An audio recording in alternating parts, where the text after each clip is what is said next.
Chapter 41 of Holes. Zero's condition continued to improve. Stanley slowly peeled an onion. He liked eating them one layer at a time.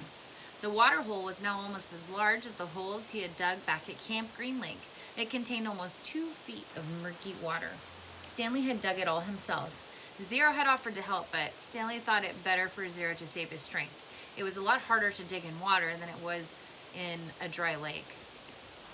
Stanley was surprised that he himself hadn't gotten sick, either from the sploosh, the dirty water, or from living on onions. He used to get sick quite a lot back at home. Both boys were barefoot. They had washed their socks. All their clothes were very dirty, but their socks were definitely the worst. They didn't dip their socks into the hole, afraid to contaminate the water. Instead, they filled the jars and poured the water over their dirty socks. "I didn't go to the homeless shelter very often," Zero said. "Just if the weather was really bad. I'd have to find someone to pretend to be my mom. If I'd just gone by myself, they would have asked me a bunch of questions.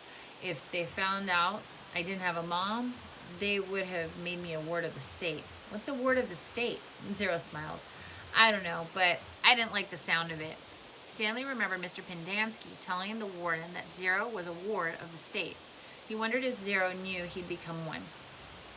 "I liked sleeping outside," said Zero. "I used to pretend I was a Cub Scout. I always wanted to be a Cub Scout. I see them at the park in their blue uniforms." "I was never a Cub Scout," said Stanley. "I wasn't good at social stuff like that. Kids made fun of me because I was fat." "I liked the blue uniforms," said Zero. "Maybe I wouldn't have liked being a Cub Scout?" Stanley shrugged one shoulder. "My mother was once a Girl Scout," said Zero. "I thought you said you didn't have a mother." "Everybody has to have a mother." "Well, yeah, I know that. She said she once won a prize for selling the most Girl Scout cookies," said Zero. She was really proud of that. Stanley peeled off another layer of his onion. "We always took what we needed," Zero said. "When I was little, I didn't even know I was stealing. I don't remember when I found out. But we just took what we needed, never more. So when I saw the shoes on display in the shelter, I just reached in the glass case and took them." "Clyde Livingston's shoes?"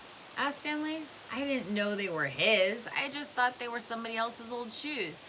It was better to take someone else's old shoes, I thought, than steal a pair of new ones. I didn't know they were famous." "There was a sign, but of course I couldn't read it. Then the next thing I know, everybody's making this big deal about how the shoes are missing. It was kind of funny in a way. The whole place was going crazy.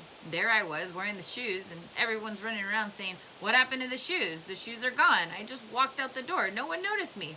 When I got outside, I ran around the corner and immediately took off the shoes. Then I put them on top of a parked car.